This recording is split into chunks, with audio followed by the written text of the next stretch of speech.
Today on the Trent Out Loud podcast. Yesterday, there were multiple reports that Apple flew in 5 planes filled of iPhones to avoid Donald Trump's tariffs. Now, we all know how big Apple is. They sell tens of millions of iPhones a year. How many iPhones could they fit on 5 planes? I feel like there's something up. Hello, ICE. I'd like to make a report on... Actually, you know what? Forget it. I like my iPhones cheap, man. I ain't saying nothing. Keep doing what y'all doing, Apple, flying in your iPhones. Stop it. Keri Hilson is going viral for her comments that she made about her Beyoncé diss track.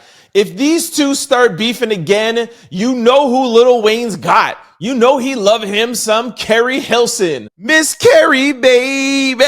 Lil Wayne never stopped doing that. Miss Keri, baby. What up? It's Trent Out Loud, and I'm back with another episode. All right, y'all, depending on what time zone you're in, it's Wednesday night or Thursday morning. And you know what that means? That Friday is only one day away. Weekend. Hurry up and get here. All right, I have a great show set up for you guys today. I have 2 lead stories. We're going to kick it off by talking about Keri Hilson, talking about her beef with Beyoncé. She says that she did not write that diss track and she was forced to sing it. Donald Trump says that countries are lining up to make a deal with him, while JD Vance calls Chinese citizens peasants. In quick news, we're going to talk Charles Barkley, Donald Trump, an update on the DR Club, Adin Ross, Drake, Keke Palmer, China responds to Trump's tariffs, Apple, H&M Backlash, Deiondra Jacquees, Jasmine, and 600 Breezy. As always, we're going to close out the show with comments of the day, social discussion of the day, question of the day, and a little bit of sports news. Y'all know what time it is. Turn your TVs, your radio, or your devices up. I'm about to start this Thursday show. Let's go. Our first lead story. Keri Hilson on being forced to sing Beyoncé diss track that she didn't write. She said she felt like her career would be on the line if she didn't. All right, this is the talk of the town, and y'all know how it goes. The minute you mention Queen Beyoncé's name, everybody gets up in an uproar. So OG R&B singer Keri Hilson appeared on The Breakfast Club to talk about everything from her early bangers to her new music, and the Knock You Down singer also peeled back the layers on her career. And yes, she also addressed the old rumors about Beyoncé. For those who remember, the tension between Keri and Beyoncé date back to 2009. A leaked remix of Keri's track, Turn Me On, surfaced, and let's just say the lyrics had folks side-eyeing her. The lyric says, yes, she can sing, but she needs to move it to the left, to the left. She needs to go have some babies. She needs to sit down. She's fading. Now, during her chat with The Breakfast Club, Keri dropped a little bombshell. She admits the diss tracks were not her idea. In fact, she said she felt pressure to go along with it. Keri explained how the music industry back then could be ruthless, especially for a woman trying to establish herself. And even if an artist wasn't with it, it was too bad you had to do it. All right, I'm going to just play the clip for you, and then I have a lot to say about this. All right, so just listen to the clip. Here it is. It's a regret, but not in the way that people would think, because that's a song that I actually didn't write. Those are not my words. But I come into the studio and he plays me this verse, and I'm like, automatically, I'm like, I'm not saying that. Mm-hmm. That was my position. So I tried to fight him on it, but I want to be careful with the word I use. Mm-hmm. It was quite forceful. You know what I mean? In an executive artist way? Yeah, in an executive artist way only. Mm-hmm. Involving others and kind of threatening my career in a sense, in a real sense. Like, you're not coming, because my album wasn't out yet. So it was like, you're not coming out if you don't do this. Yeah. What did Timbaland say? I think he just went because they were partners. I think he just went along, but I don't remember that we involved him or that he was involved at all, because he hadn't produced that record. Okay, it's an hour-long interview. I watched the whole entire interview. I tried to break it up there for you guys to get the gist of everything that's going on, okay? Now, After the interview came out, of course, everybody was online. Who was the writer? Who was the one who wrote the song? To me, that wasn't the priority, but I understand that people needed to know. So then Lauren LaRosa, who's from The Breakfast Club and was there during the interview, tweets out and says, Esther Dean confirms she wrote the 2009 Turn Me On remix, a leaked Beyonce diss track that Keri allegedly says that she was forced to sing. Okay. When Keri sat down with The Breakfast Club, she mentioned that she didn't write the song and she was allegedly forced to record it, etc. You guys just heard it. Okay.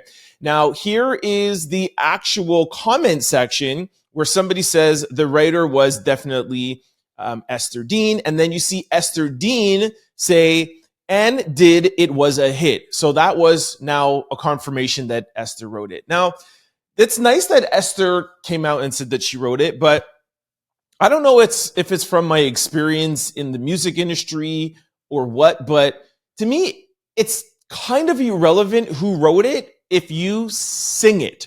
If you sing it, you put your face to it, you put your voice to it. It doesn't matter who wrote it. There are so many people who write for people behind the scenes. You would be shocked. A bunch of these rappers who claim that they write their own lyrics, trust me, they don't write their own lyrics, okay? So that's one thing. Couple of takeaways that I had, and I'll sum it up quickly, is one, to remind you guys, Keri was signed to Polo and Timberland. Okay, that's one thing. Second thing is, she says that, I think we actually played this in an interview, that we played this in a clip, that she says that her album wouldn't have come out if she didn't do this. Now, she also says there that she was on tour with Lil Wayne. The song was already out. It's not as if like she was a complete unknown name artist. She had already had music out and she was already on tour. I just think it's a little bit difficult to believe that she believed that Polo and Timberland wouldn't put out the album at all if she didn't do this. I just find that a little bit hard to believe, but let me continue. She then says that the track was leaked. Leaked by whom? Don't know how much I believe that either. And then she says, I think it was Charlamagne asked her, so what did Timberland say about all of this? And she said that Timberland just went along with whatever Polo wanted to do. Now, you do not have to be a music insider or a music vet to know how big Timberland is. He's top 5 producer in hip hop history, period. Timberland doesn't strike me as the type of person to just go along with whatever anybody says, much less Polo. Like maybe Missy, okay, I would understand, but Polo, I find that a little bit hard to swallow. And then at the end of the interview, Lauren asks her, so what would you say now to Polo? And then Keri comes out and says, well, I'm actually, the album that I'm here to promote, Polo has actually produced some tracks on that album. We work together now. And Lauren was like, well, how was that? Like, that sounds a little bit weird if you felt like he put you in a position that you were uncomfortable to be in. And she goes, well, I could separate that from business. We can work together, but he can never put me in a position where I'll do something I've never, that for me to do something that I don't want to do myself. I hate to come on here and say that I don't believe people. I never want to be in that situation where I'm coming and I'm telling my truth and someone's like, I don't believe Trent. I really try not to do that. And I'm not saying I don't believe her entirely. What I'm saying is that I feel like she's missing her accountability in that incident.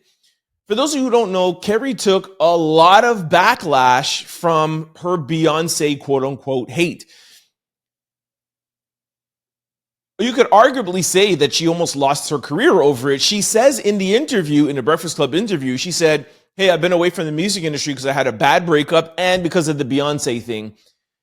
And even at that, she can't still come out and be like, yeah, I was out of the industry because I went up against Beyonce and I had so much hate that I couldn't put out music after that. She still has to put in, well, I had a bad breakup.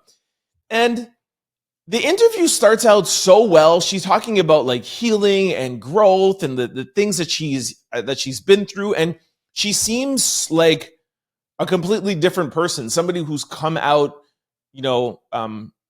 better and healed, maybe gone through therapy or whatever she had to go through. And she's like, I'm 42 years old now. I'm not that person that I was. And I just feel like it's a little bit tainted, the fact that she wouldn't come out and just say, all right, for those of you who don't know, I didn't write that verse. It was actually somebody who I don't want to name. I like that part. However, even though somebody else wrote it, I sang it. It wasn't necessarily my idea. Some people in the camp presented it to me, but at the end of the day, I sang it. I was wrong. And because of that mistake, it cost me my career. Because you guys remember, Keri was on a trajectory, right? Remember what Lil Wayne, Miss Keri, baby? Like, Keri was hot. And I feel like she felt at the time that she was going to outdo Beyonce.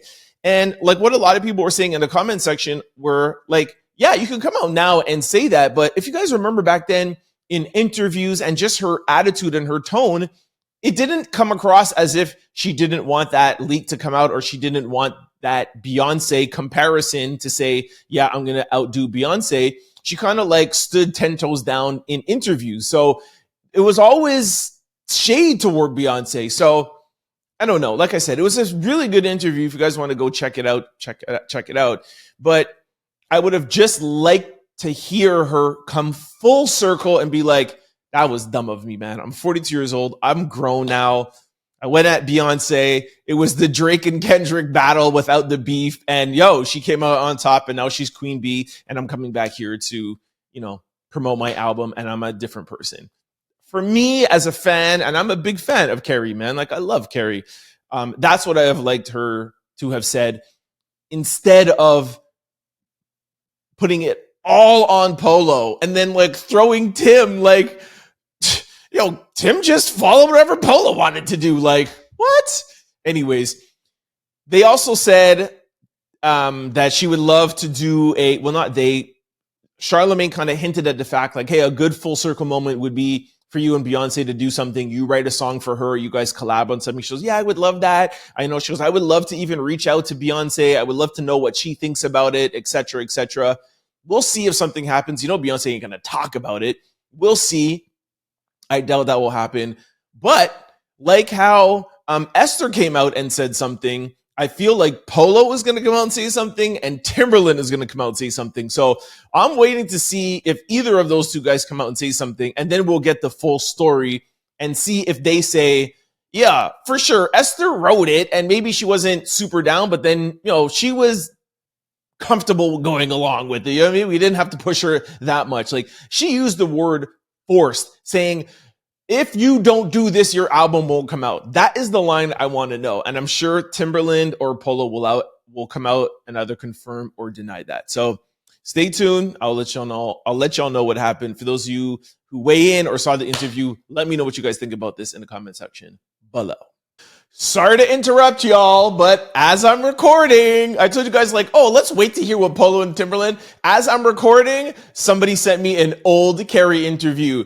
I told y'all she wasn't forced. I told y'all the old interviews were going to come back up, and it's already been debunked. She's lying.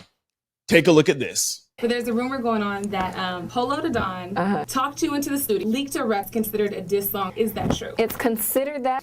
Yes, Polo had this idea. No, he did not leak it. It's not the version Polo wanted out. But no, he didn't force me to do anything. I mean, it was a suggestion, and I told him, okay, I'll try it. That's cool with me. I speak my mind, and I make no apologies for it. So I'm not retracting or feeling some kind of way about how people feel that I'm doing, that I did this. I'm not. It is a blanket statement for many people who along the way, and I mean, no one's gonna give it to you on a silver platter. You got to take it, and that's what I'm doing. So. Oh, it was leaked. I was forced to do it. Come on, man. I'm telling you, at that time, Keri was on top. She felt like she could, she was untouchable. She felt like she could beat Beyonce. She went head to head, took an L, and she's trying to hope that we forgot about that. The internet is always going to internet. I'm sure by the time I'm recording, I may have to come and interject. I might find something else along the way. Anyways, let me know what y'all think about this in the comment section below. Our second lead story. Trump says countries are kissing his ASS to make new trade deals. Love him or hate him, he knows how to flip the power dynamic. This isn't diplomacy, this is dominance. Okay, I do not agree with that statement or comment at all. It's, yes, this is not diplomacy, but this is not how you articulate yourself when you're trying to be dominant. Totally disagree. Listen to this clip from Donald Trump. I'm telling you, these countries are calling us up, kissing my ass. They are dying to make a deal. Please, please, sir, make a deal. I'll do anything. I'll do anything, sir. All right, I just want to add this to the mix before I give you guys my comments. JD Vance calls Chinese citizens peasants as China fires back. JD Vance faces international backlash after referring to Chinese citizens as peasants, prompting a swift response from China. Listen to JD. We borrow money from Chinese peasants to buy the things those Chinese peasants manufacture. All right, now here is China's response. It's in Chinese, so I'll read to you in English what he says. It's both surprising and saddening to hear the vice president make such ignorant and impolite remarks. All right, I have been on record trying to understand and support Donald Trump in this whole tariff battle. For my daily listeners, you guys know that. Having said that, I think him and JD Vance are horribly wrong right now.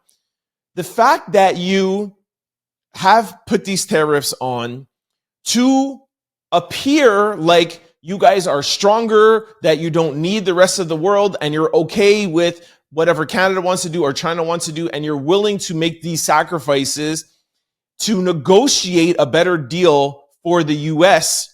And now these companies are coming to the table after you have taken this hard stance, and you're going in front of a crowd in Washington, D.C., and you're mocking the countries that are coming to you to make a deal. That is not true leadership. That is not what a leader does. I'm really disappointed in Donald Trump for making a mockery, making fun of countries coming to the table to discuss. And I mean, there's no explanation for what JD Vance did. It's horrible. I've given you guys examples of why I understand the tariff, although that I don't necessarily agree, but I understand myself being a former retailer and dealing with brands like Nike, Adidas, Puma, Levi's, etc., all the big brands. And sometimes you have to be hard with them. If they're doing something that you feel is taking advantage, you have to sometimes make the sacrifice of millions of dollars of bookings. I've done it. I've told you guys that before, where I've sued Nike. I've had battles with Adidas. And sometimes, my staff is looking like, what, you're not going to submit an order for Christmas or holiday? That's going to cost us $2 million. But you need to make that sacrifice sometimes because you feel like the brand is going in a direction where be the retailer, I'm going to lose more money if I don't take my stands now. So you take that battle and then they come back to the table and then, all right, you know what? I missed out on Christmas, but I'm going to book heavily for summer. And then within the next year, you end up making more than the $2 million you lost. That's what Trump is doing with the tariffs. But in my days when I was a retailer, when Nike or Adidas or whatever brand that I was battling came back to the table, I didn't look in their face and laugh at them. I didn't go online and be like, haha, guys, I won against Nike. No, I might say that behind closed doors to my staff, like, yeah, you know what I'm saying? I've told you they would come back to the table. They need us. We are blah, blah, blah, blah. Fine. But you wouldn't go in public to do that because now that's going to make the brands feel like you're trying to embarrass them. So this is why I don't agree with what Donald Trump is doing. I understand the hard-nosed approach. I understand taking a stand, but saying that they're coming back now to kiss your ass, they're begging and mocking them. Oh, please. That is not true leadership. And as an independent or as a Republican or a Democrat, whatever you are, you should denounce this. This is not right, and this is not how true leadership works. Like I said, JD Vance, that's just ridiculous. He's not going to come out and apologize or do anything, but that is just wrong. If the goal is to really renegotiate the trade agreements, stick to that and keep the gloating behind closed doors. Let me know what you guys think about that in the comment section below. All right, this brings us to quick news. Ring my bell. Our first quick story. Charles Barkley plays Pop the Balloon or Find Love, and all the women pop their balloon. All right, take a little clip. Of course, this is not the real Pop the Balloon or Find Love. They're spoofing it, but take a look. Hey, what's up, everyone? We're in the lovely city of San Antonio, and we have the person who loves San Antonio the most. Well, we'll see. Come on up. Well, wow. That was rude. Give us your name. I'm Charles Wade Barkley. Listen. That was rude. Give us your name. I honestly am not a fan of churros, but I've heard that he likes to wolf them down. What's your name? My name is Lana. Lana. And I just like my men with more muscle. Do you think Shaq is available? That was hilarious. We're going to post that on Formally Out Loud if you guys want to see the whole thing. Another reason why I wanted to play it is shout out to Arlette and BM. We are colleagues, YouTubers, you know how we do. Their show is popping off. Oh, no pun intended. And don't forget, I think it's this week, their show on Netflix is going to be coming out, all right? This is not no paid advertisement. This is just a love to Arlette and Pop the Balloon. Shout out to Arlette and BM. They're getting spoofed on NBA TSN. This is amazing, man. Shout out to Pop the Balloon. Our second quick story. Trump's tariff plan will skyrocket sneaker prices. Tariffs are about to hit your wallet hard, and a $150 pair of sneakers could cost $230 overnight. An industry insider breaks it down. All right, y'all know I come from the sneaker world, so I still have a lot of sneakerheads that are following and watching. Guys, maybe resale prices have come down now because Nike and Adidas has messed up the whole industry. That's why I got out of it. But things are about to skyrocket once again because of Donald Trump. Take a look. In fact, we've even just looked at the tariffs coming into place tonight at midnight. A $150 pair of running shoes will be $230. For some reason, I feel like sandals are going to be really popular this summer.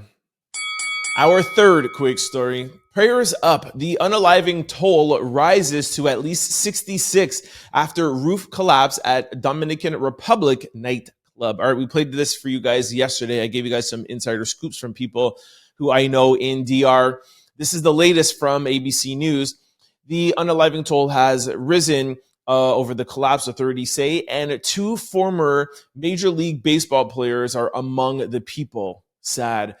Here is a video. I'm just going to play it. There's no sound. I'll play it beside me. This is the actual club. And I think, if I'm not mistaken, this is the next day after they've had the rescue and they're starting their cleanup. But just to show you guys how big the club was and how the entire roof came in. I'm still trying to find out from people there what the capacity of the club was at. But like I told you guys, from what I've heard, upwards of 500 people injured, and that unaliving toll is going to rise even more.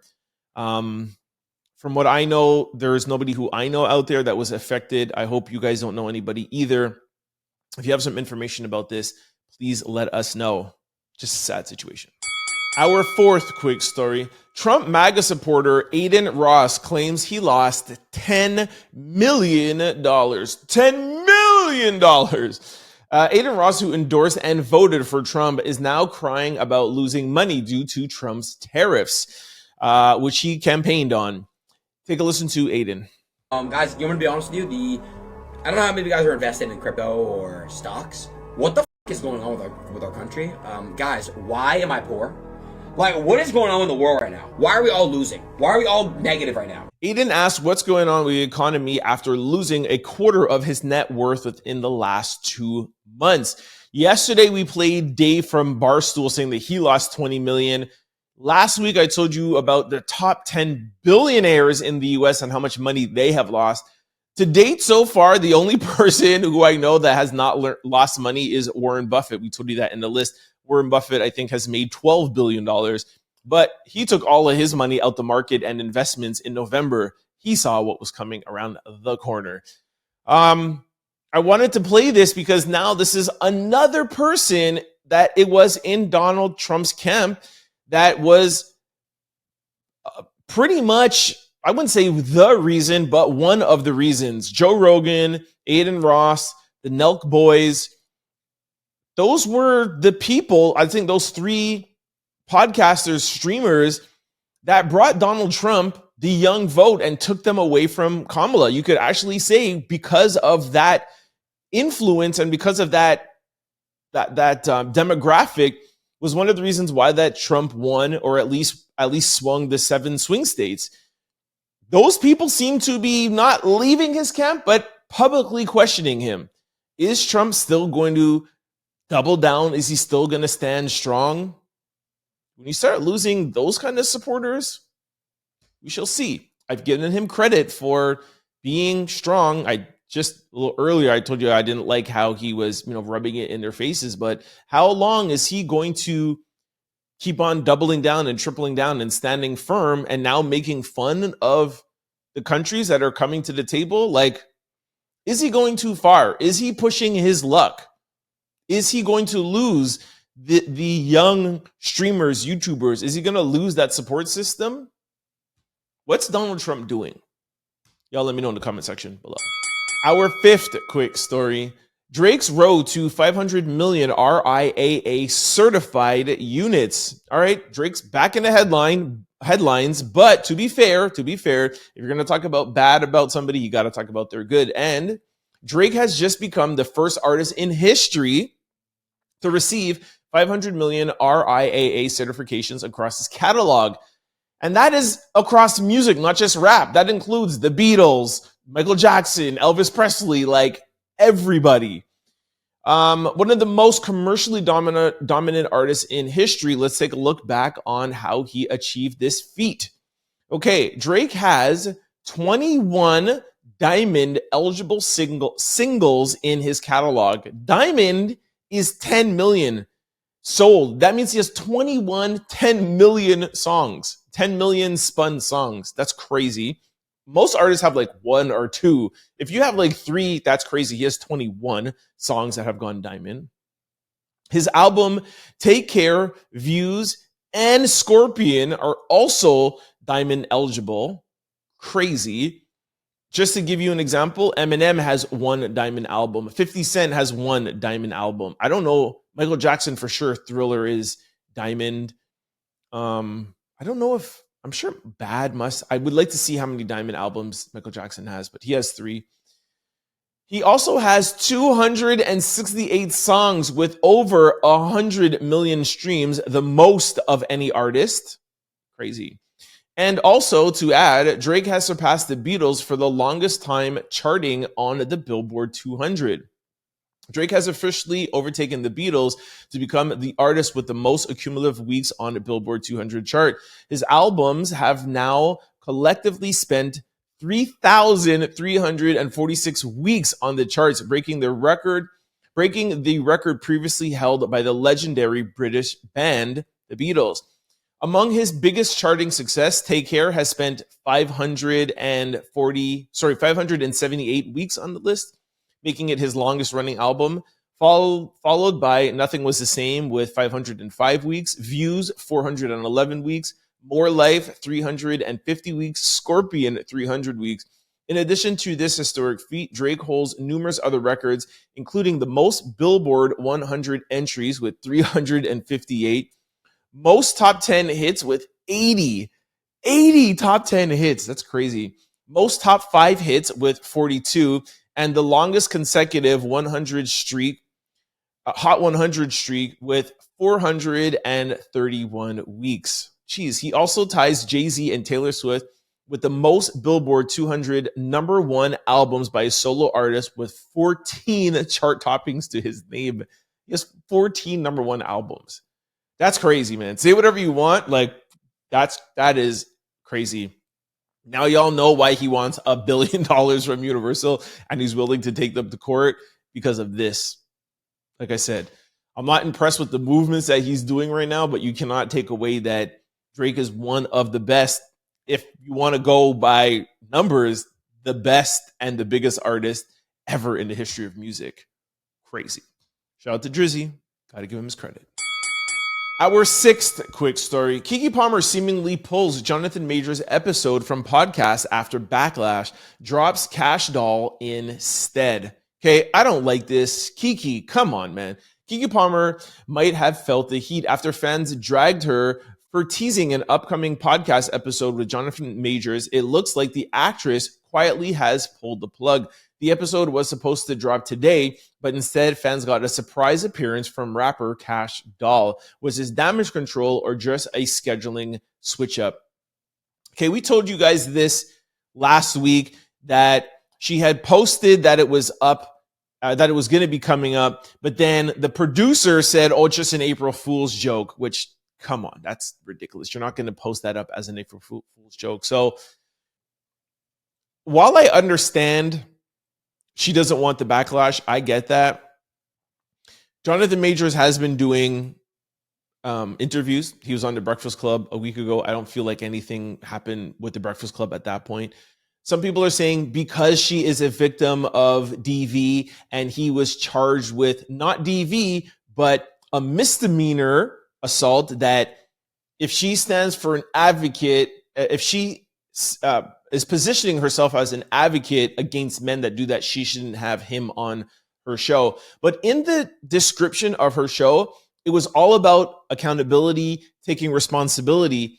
And just my opinion, you guys might want to disagree with this, but even if you are an advocate for something, I don't think that we as the public should be giving her backlash for not sitting down and speaking to somebody. Again, if she would have him on the show and just talk about movies and totally disregard the subject, I would totally understand that. Totally. But to say that, like, you're there talking to him about the issue that you have experienced, that you're an advocate for, and you're making him be accountable and talk about it, then why not? You know, like, I'm a big mental health advocate. I don't like what Kanye West has done to the mental health space, saying that he's bipolar, now saying that he's autistic, and then acting as if like he's going through episodes when he's trying to release albums. I wouldn't not interview him because of that. I would want to interview him more so that I could hold him to that and actually call him out on it and see what his answer is and have a discussion about it. And I would love to put that out to you guys. So listen, I can't tell Keke what to do or her producers.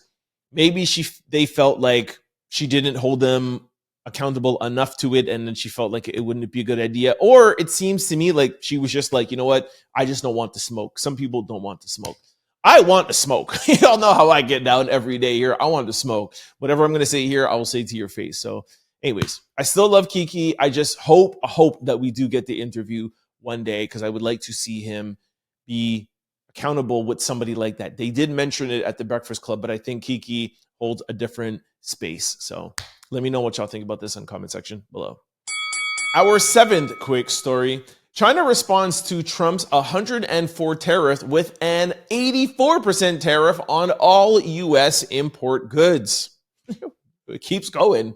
The ball is back in Donald Trump's court. Anyways, April 9, 2025, the escalating trade battle between the U.S. and China reached a new peak as China announced retaliatory tariffs of 84% on all U.S. imports effective April the 10th in response to U.S. imposing a 104% tariff on Chinese goods. This follows a series of tit-for-tat measures with Trump's tariffs, along with targeting 60 other countries, deeming worse offenders in trade practices, including Japan, South Korea, Cambodia, with tariffs ranging up to 49%. The U.S. tariffs aim to address a trade imbalance, but they're sparking global economic concerns. European and Asian markets saw significant declines, with investors selling off U.S. government bonds, traditionally a safe haven, leading to a spike in U.S. borrowing rates. Brent crude oil prices dropped below $60 a barrel, the lowest since February 2021, potentially affecting fuel and shipping costs worldwide. I feel like now it's getting like a little bit of like male ego, like, like every day, what are they going to do? Like, going to keep on imposing? Technically, Trump said, anytime you retaliate, we're just going to retaliate back. So, like I said, the ball's in his court. We'll see if he wants to up it now to a point where it's going to be so high, you might as well just not allow anybody to trade. I feel like that's where it's going. We're just going to stop all trade. And then what do we do? Oh, what a week, guys. look, I've talked enough about in this episode about tariffs and Trump. Y'all let me know how you feel about this. Hopefully, at least we could stop with the tit and tat back and forth, and it will just stop at the 104 and 84. And at least we could just wait for them to come to the table.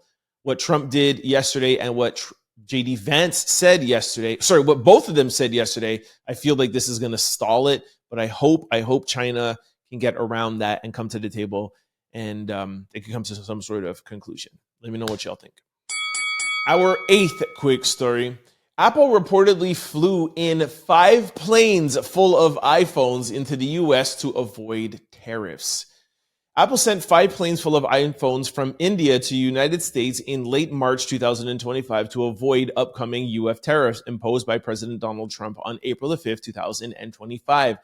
These tariffs set at 26% on goods from India and 104% on Chinese products would increase import costs and likely raise iPhone prices for customers. By shipping the devices beforehand, Apple aims to stockpile current generation iPhones like iPhone 15 and 16 in the US, delaying price hikes on their devices. This move was part of Apple's strategy to level its growing production base in India, where it has been manufacturing phones since 2017, including newer models in recent years. However, if tariff persists, future models like iPhone 17, expected to drop September 2025, may still see a price increase. The exact number of iPhones shipped is unknown, but Apple sold more than 200 million units in 2024. Other companies like Nintendo are also adjusting to the tariffs, with delays reported on Twitch too. How many iPhones can you fit in 5 planes? like something's fishy going on here. Unless they're like literally like going back and forth, like landing and coming back. But I mean, 200 million. Could you even fit 50,000 or even 40,000? Something's weird, y'all. Let me know what y'all think in the comment section below. You won't believe what Apple just did to dodge Trump's new tariffs. According to the Times of India, Apple flew in 5 plane loads of iPhones from China and India, back to back, over 3 days. Why? To beat a 10% tariff, the Trump administration slapped on electronics, starting April 5th. They basically panic-shipped thousands of devices just to keep prices stable for now. Our 9th quick story. H&M manager refuses service to 2 black girls without explanation, claims they might get violent. Here we go again. An H&M manager is catching major heat after she was caught on camera refusing service to 2 black girls without explanation. When asked why, she flat out said didn't need any reason, and then added she wanted them to leave before they got violent. Yes, violent.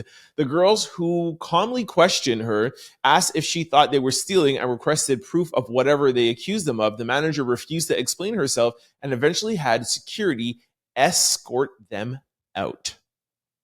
All right, we've posted this whole video on Formally Out Loud. People are already going off in the comment section, but here is a little clip. Take a look. I'm gonna go ahead and just refuse service. There's no reason.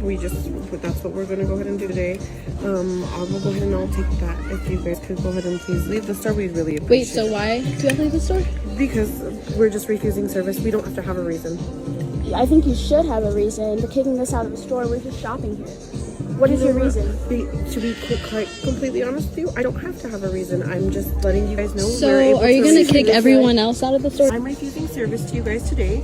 I've asked you guys to please leave the store. I don't need you guys to get violent or anything like that. Why violent? You guys are... Let's go.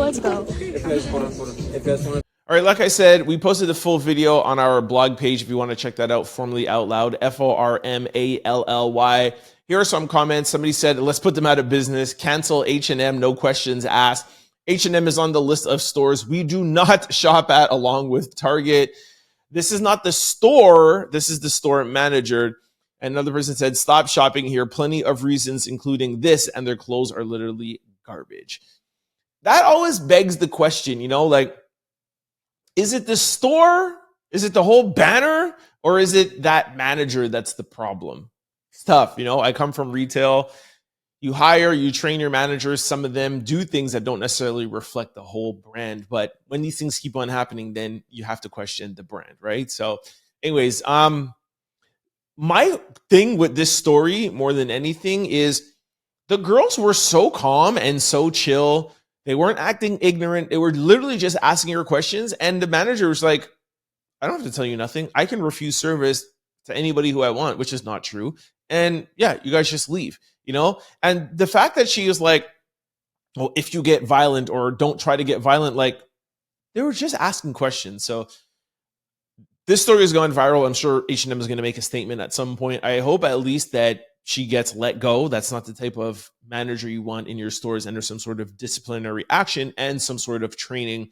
That is what I think a retailer should do to at least, you know, quiet the public's noise before a boycott happens. Look what just happened to Target. They are down, down, down. And that's just over DEI. This is worse, if you ask me. Anyways, let me know what y'all think about this in the comment section below, or go comment over on Formally Out Loud. Our 10th quick story. Deiondra Sanders steps into the shade room with a response to fiance Jacquees. All right, y'all know I hate relationship stuff, but I got two of them here for you. And for those of you who don't know, this is Deion Sanders' daughter, all right? So this is what she wrote, and then I'll tell you what this is in response of. She says, and why would I want my son to go anywhere where they have threatened CPS and still cool with somebody who has threatened to harm Snow before? I have offered them to come to my house saying I would go outside and chill, or we can go out to eat and they can see him when I'm in Atlanta. But no, that's not good enough. They only want him overnight without me there. Snow won't be going anywhere I don't trust until he can talk. Deiondra steps into the shade room with a response to Jacquees after he said she won't let him take their son anywhere without her being present. And this is what Jacquees said. Damn, let's stop playing with me, everybody on here, like I ain't self-made. Let's start there. Second, I provide everything for my son. And lastly, she won't let me take my son anywhere without her. Stop playing me. I'm sick of it. Jacquees steps into the shade room and responds to Deion Sandra's comments about family members not seeing their son. Stop playing with me. I'm sick of it. All right. I think I did a pretty good job there. Look, I actually have a friend of mine that is close with Deiondra Sanders. They're actually like besties. And Deiondra is a good girl. She comes from a good family. I feel like she's just wanting to like protect her son. And I know you guys get on me, especially the men in the comment section. It's like, hey, Trent, you won't know until you have your own kids and stuff. But I'm sorry, I'm always going to be on the side of the child. And if a mom feels like there's some things that are going on and, you know, the child is not even at a speaking age yet, I can understand where she is coming from. Again, I'm not saying that she should keep the son away from the family or whatever. And you could see that she even said in her own comments, you guys can come over to my house. I will leave. I will go outside. You could see him when I'm there or whatever. Like, why do you only need to see him when she's not there? You know what I'm saying? Like, I get you want your own private time, but there's obviously some things going on, some things that I will not say. I've sworn to secrecy, but I just feel like, I don't know, maybe I have a soft spot for moms, but moms are born protectors, and these kids are at the age where they can't speak, and she's just protecting her son. So there's people on both sides of this. By default, I'm on Deiondra side. Let me know what you guys think about this. Our 11th quick story and second relationship drama story. 600 Breezy says he accidentally recorded breakup with Jasmine, claims she was talking crazy and got physical. How you accidentally record somebody, bro? Anyways, I'll tell you the end and then I'll backtrack and tell you the beginning like I just did. 600 Breezy is speaking out and says the viral footage of his split with Jasmine wasn't planned at all. According to him, the camera just so happened to be rolling as things started to pop off. He claims that she was the aggressor, says that she was talking wild and allegedly put hands on him during the argument. All right, I'll read to you what he posted. He said, I'm tired of B-Word's playing with me. You left me because I was broke, huh? Well, B-Word, I left you because you need help. You need therapy. You need real help from professionals. You physically and mentally abused me the whole time, and I put up with that ish. I've been gone since February the 17th and ain't mentioned you at all. You gave me $6,800 in December for Christmas, like that was gonna make me stay or make a difference in my life. You helped me spend that as soon as you gave it to me. You mad because I went back to Chicago and got back to my regular life and I'm rich again and don't want ish to do with you. You begged me to stay, but you got on the net 2 months later and said you left me? You should have shut the F up, Jasmine, and kept it P. You waited till I sent the money for Blaze's birthday to be weird? If you ain't want me to come to the party, you should have just said that, bro. 600 Breezy shares video online of a heated argument between him and his child's mother, Jasmine. In the clip, 600 Breezy can be heard trying to end the relationship, claiming that Jasmine has been physical and mentally abusive towards him. This comes after Jasmine posted on her Snapchat that she left him because he was broke. All right, we have the receipts. Y'all know I love receipts. Here it is where she posted, date in your tax bracket. Jasmine shares that she is no longer with her child's father. 600 Breezy says to date in your tax bracket. All right, well, you did say that, but we also have a video. Listen to this, Jasmine. To sit around and keep letting you mistreat me, talk to me any type of way, say what you say, keep putting your hands on me, and all that weird, but you don't want to let me leave, and I'm telling you I don't want you, I don't want to do with you, I'm trying to go out the door. I'm not lying. I don't want you. I don't love you. I don't want nothing to do with you. No, I don't. I hate you. I don't want to do with you. Like, what the f***? Let me go. Like, that makes sense. Like, what the f***? You're not going anywhere. You're already done. Like, the conversation is done. I don't want to hear no one's opinion. It's done. If you go online saying, yo, I've left this guy, he's broke, dating your own tax bracket, I'm single, and then you're caught on video being like, yo, you're not going anywhere. And trust me, there is more to that. I just can't play it. I'll post it up on Formally Out Loud. Jasmine, you're wrong here. See, I do side on the guy's side. I just need proof. I need receipts. You know what I'm saying? Like 600 Breezy. Got you, bruh. Let me know what y'all think about this in the comment section below. All right, this brings me to my favorite segment, comments of the day. All right, the first one comes from Kim. She says, I don't know about anybody else, but I actually like the Diddy updates.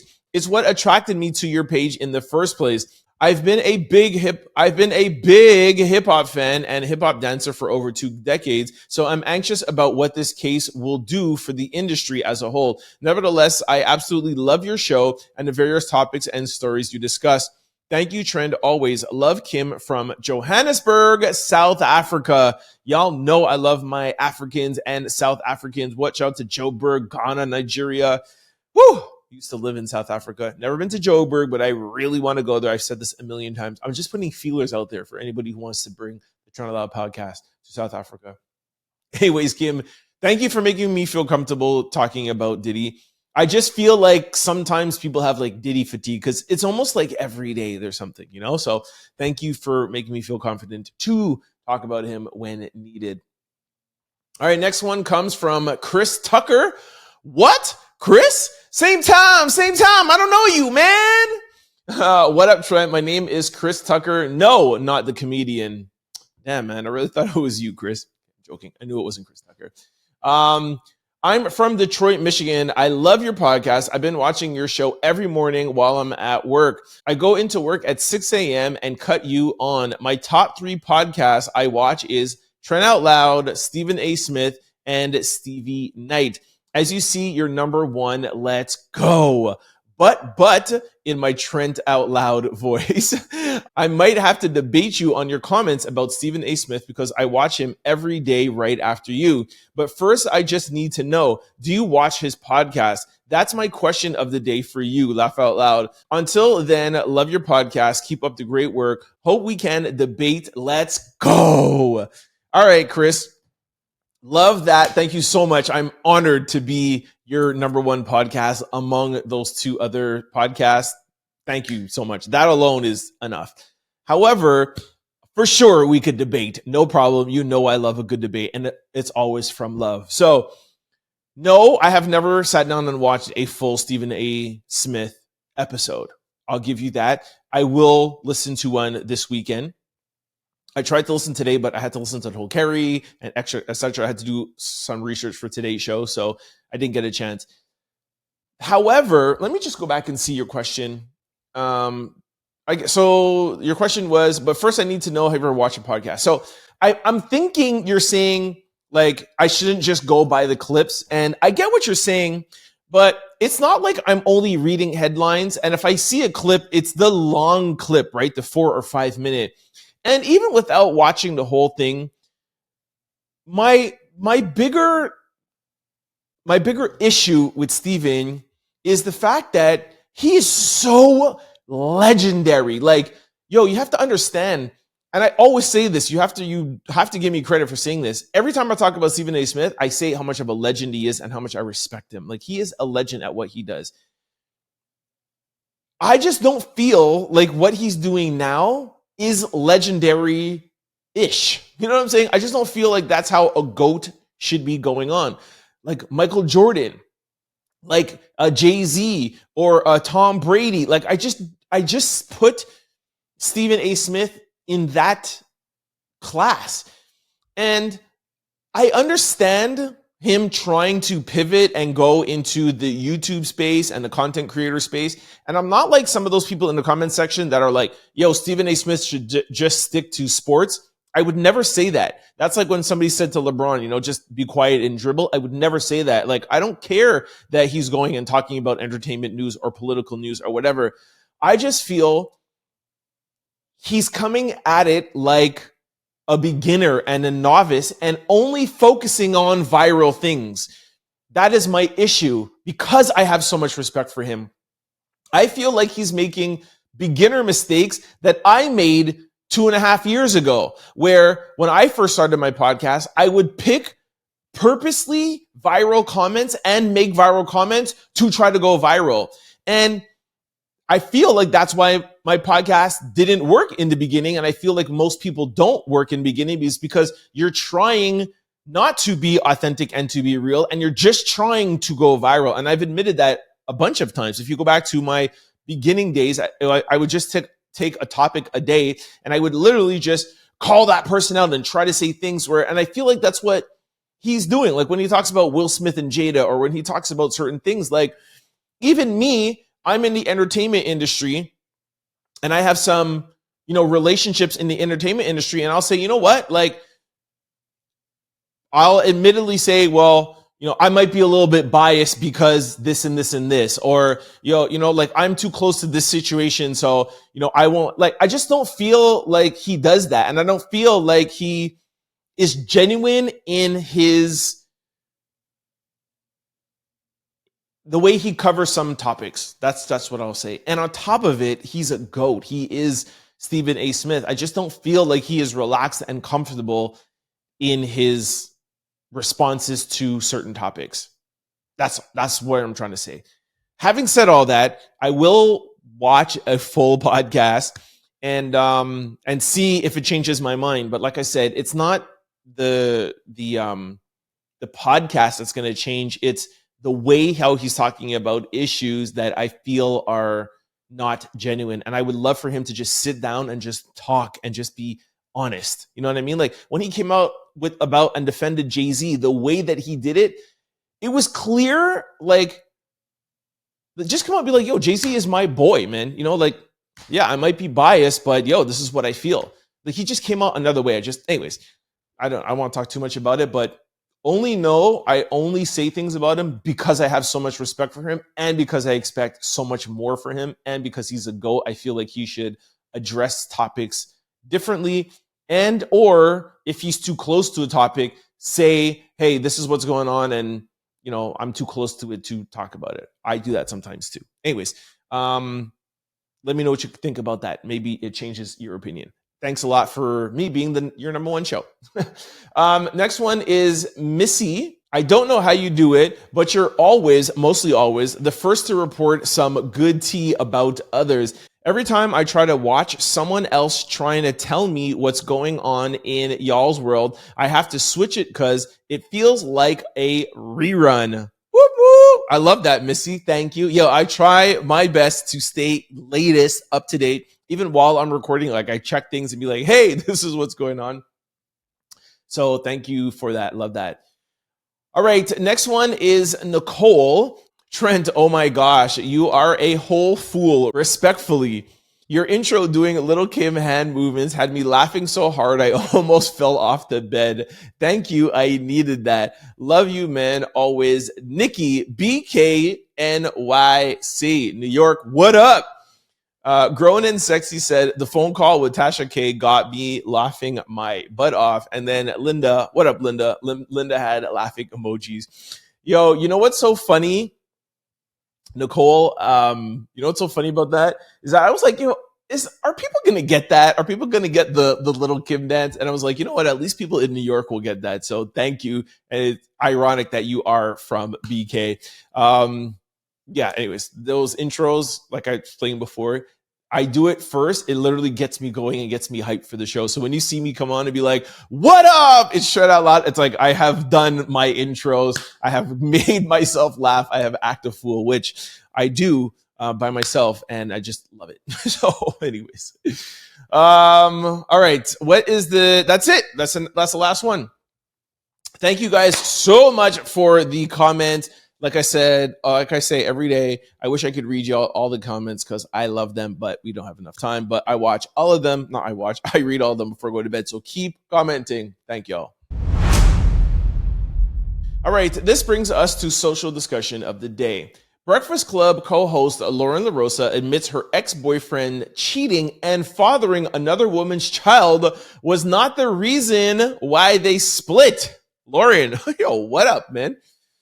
During a recent sit down with Carlos King, the 33-year-old media personality opened up about her breakup after an 11-year relationship. Surprisingly, she revealed that her ex cheating and even having another baby outside the relationship wasn't the deal breaker. Instead, Lauren shared she simply outgrew the situation. She also made it clear that there is no bad blood, calling her ex family, just someone she no longer needs to keep in touch with.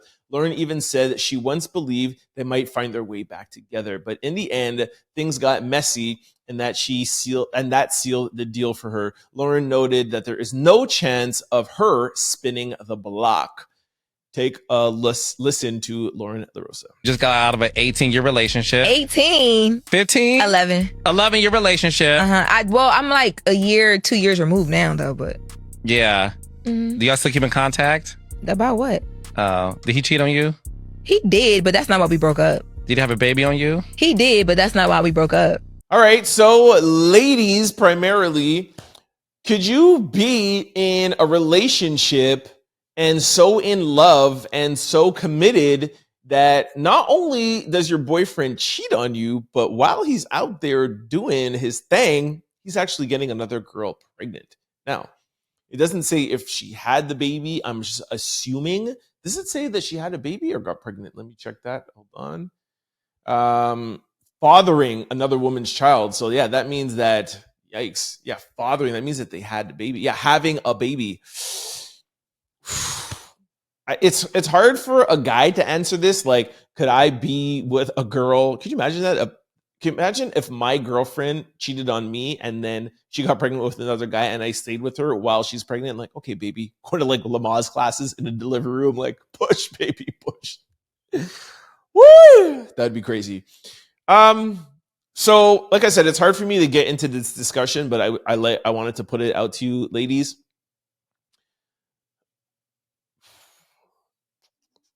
I would think if I was in that position, the only way that I would be able to get over it is if, like, we are married, we have kids, our lives are so intertwined with each other that because of that reason only, why I would consider staying in the relationship. And even with that, I would have to know, like, you know, were you out with your boys and having a wild night and there's just like a one oopsie and that happened. And then, the girl didn't believe or she's like pro-life and she's had a baby and it's a one thing. How was our relationship before? There's a lot of factors that would go into it. Lauren, of course, doesn't go that deep into it. We know that she was not married. So for her, she obviously doesn't need that. But for me, that would be the only way that I would even consider it. But also, too, I've never been cheated on that I've known of. I've never caught anybody. I mean, who knows what people do behind closed doors. But like I said, it's kind of tough. So it's really out for you women. And men, would you try to stay in a relationship if you cheated on your girl, had a baby with somebody else? Would you try to stay in a relationship, or is that too much for you to handle? Let me know what you guys think about this. It's going viral. Get your thoughts in. Let me know what you think in the comment section below. All right, this brings us to question of the day. What's the one song that instantly reminds you of your ex? All right, the first person said, y'all got exes out here? Couldn't be me. What does that mean? Who doesn't have an ex? All right, another person said, Lovers and Friends by Little John, Usher, and Ludacris. What? How does that song remind your ex? Your lovers and friends. Huh? All right, this person put a list and said, All I Ask for You, Tony, Tony, Tony. All I Ask of You, Tony, Tony, Tony. Okay, that's a good one. Sweet Love, Chris Brown. My favorite song of all times, Casey and JoJo. All my life, I think about someone like you. And I think, gosh, that I finally found you. You know what? I promised myself, I'm like, Trent, you've done enough singing this week. Don't sing. Sorry, I'm not going to sing anymore. But that one, you see, that song doesn't make me that song doesn't remind me of an ex. That song reminds me how much I love and how much I want to be in a relationship. And I'm single. That's what I love about All My Life. All my life, I've dreamt of somebody like you. I've dreamt of finding somebody like you. Close to me, you're like my brother. Close to me, you're like my sister. You are the only one, my everything. And for you, the song I sing, all my life. Like, it's kind of tough. Anyway, somebody said, Knock Knock, Monica. Oh, come on, I know every Monica song. What's that, Knock Knock? Anyways, she was away. What? She always comes knocking at my door. Knock, knock. Anyways, I don't know what song it is. Sorry. I know, but I forgot. Lost Ones by Lauryn Hill. Yeah, that's a good one. Trey Songz, Last Time. Somebody wrote, Khalees, I hate you so much right now. I hate you so much right now. Does not make me remind. Not much makes me remind of my ex, but I do have one song that does.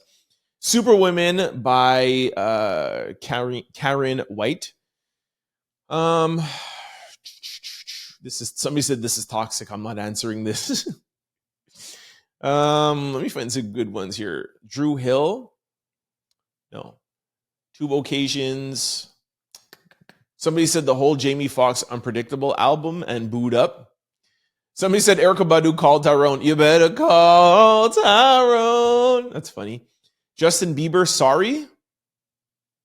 Oh, okay, yeah. Maxwell, Bad Habits, or Monica, So Gone. See? So Gone. That's a good one. Somebody said Brokey by Lotto. That's hilarious. The Streets. No, that one's not good. Half Crazy, Out of My System. Fallen by Alicia Keys. That's a good one. Fortunate by Maxwell. Good one. Triggered, Janae Aiko. My Boo, Usher and Alicia Keys. That's a good one. That's a good one. But again, that one made me think about my ex. Trey Songz. Can't say that one. Ghost by Justin Bieber. Rihanna. I don't think these are all that great. Drake, Know Yourself. Puke by Eminem. These are not good, man. No, I'm not impressed. All right, I have a good one. I'll just say mine. Truth Is. Jeez. Truth is, I never got over you. Like, woo, I'm not going to sing it. I will spare you guys. But telling me Truth is such a good song. And I'll tell you why it makes me think about my ex. I was in Toronto and I just started going out with this girl. And I don't know, it was maybe like a month and a half or 2 months in.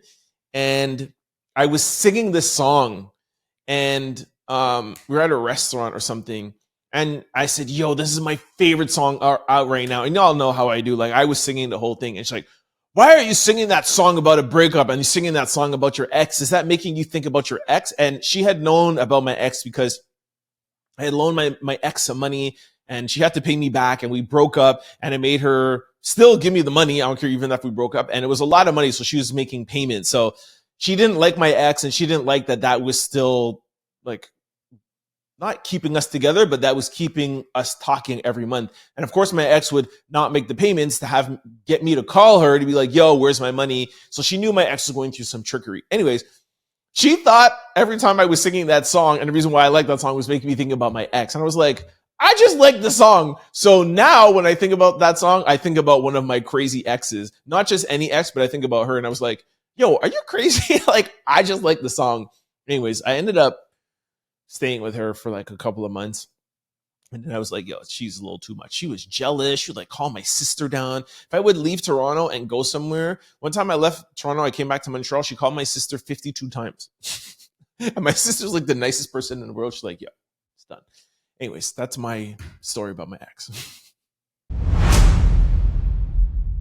All right, this brings us to sports news. Memphis Grizzlies rookie Jaylen Wells is awake, alert, and moving his extremities after being taken off the court in a stretcher on Tuesday night's game in Charlotte. Wells has sustained a broken wrist, though he will continue to receive medical care. Get well, Jaylen. For those of you who don't know, Jaylen Wells was injured after a dunk attempt and was taken off the court in a stretcher. J.K. Simpson received a flagrant 2 foul and was ejected from the game. All right, you know it's NBA, so it's copyrighted. We've posted this, I think it was already last night on Firmly Out Loud if you guys want to see it. Jaylen, is it Jaylen or Jaden? Jaylen took a big fall, man. He fell almost directly on his head. It was really scary. I think they stopped playing for like 10 or 15 minutes. Really bad. I have a picture up here. I'll put a picture up. I don't have one here. Here is the dunk. I'll put it up beside me, or I put the dunk up beside me. Here's the fall. Really bad. If you guys want to go check out the full thing, you go check it out on Formally Out Loud. FORMALLY Out Loud. Get well, Jaylen. All right, y'all. Thank you so much. That is a wrap on Wednesday night, Thursday morning's show. Thank you so much for kicking with me. You know what that means. 1 day left till Friday. Hey. I actually don't have plans this weekend. I'm going to chill out this weekend. I'm going to try. I'm going to get a text message. Someone's going to call. I'm really going to try to chill. Anyways, we'll wait till tomorrow to talk about that. Thank you very much for kicking with me. Before I let you guys go, I want to remind you of all the ways to keep up with the Trent Out Loud podcast. For those of you who watch the show on YouTube, you're ever going on a flight or going somewhere where you don't have internet or access to YouTube, have no fear. The Trent Out Loud podcast is here. We are available on all podcast platforms. You could just download us and take the show with you. Just go to any podcast platform, type in Trent Out Loud. Do not forget to hit the follow. Type out Trent Out Loud. The show will pop up. Do not forget to hit the follow or subscribe button so that you can be notified every time we upload a new show. And we upload daily, just like on YouTube. We got you. Now, vice versa, for those of you who are used to listening to this show on podcast platforms, please try to come check us out on YouTube. Thank you so much for all the downloads and listening. But trust us, the Out Louders, you need to check out the show on YouTube. It's just a better experience to see the video, the pictures that we put up. It's a vibe over here. And the comment sections are lit. Although, like I said a couple of days ago, the comment section is starting to pop off on Spotify and Apple. I see y'all and I thank y'all. Just come over to YouTube, type in Trent Out Loud, the show will pop up. Couple of housekeeping rules. You got to hit that subscribe button. That gives you entry into the family. You got to hit the like button because we need the algorithm to be algorithming. And then please try to comment in the comment section, answer any of the questions or any of the topics that I asked during the show. If you don't feel comfortable doing that, that's no problem. But just try to comment your name or specifically where you're from, because this is a global podcast. It's just nice for everybody to see where everybody is at and continuing the conversation. And this globe, that's the whole point. We're trying to build a community of everybody from around the globe to have conversations about entertainment or politics or viral clips, all right? Lastly, if you really are enjoying the show, please try to share it with your family, friends, and loved ones because it helps in growing the channel. For those of you who want to follow me on social platforms, we're available on all of them, and it's always the same handle, Trent Out Loud. Like I said earlier, we have started a blog page. Nothing serious yet, but we're just posting up videos, testing things out. If you guys want to follow us, it's Formally Out Loud, FORMALLY, like formally out loud, because we formally out loud. I'll see y'all tomorrow, man. Have a great day, or have a great morning, or a great night, whatever time zone you're in. Peace. Don't forget to like, comment, and subscribe. It's your boy, Trent Out Loud.